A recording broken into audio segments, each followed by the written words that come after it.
lot of cases, manufacturer testing would not include things like cable testing. Oops, wrong slide, wrong button. Wouldn't include things like cable testing.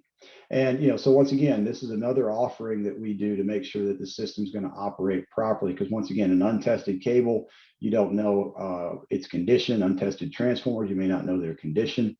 And then I should also mention, just because there's dirt in this picture, that the grounding system, once again, that's another area where a third-party independent testing company might be of service to you, even if you're getting manufacturer testing, because in a lot of cases, the manufacturer's testing their gear, not necessarily all of the system.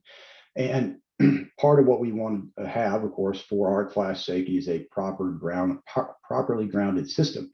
And of course, that starts with the rods and copper that they put in the dirt to make sure that there is an earth connection. So we would do things like a fall of potential test on a grounding triad or a grounding mat, and then point-to-point checks. Is that stinger coming up to your transformer? Is that ground lead coming up to your low voltage switch gear connected to the ground grid? So once again, simple checks in a lot of cases, but vital to ensure that your system starts off with a best possible case for operating tirelessly and reliably and safely for decades to come.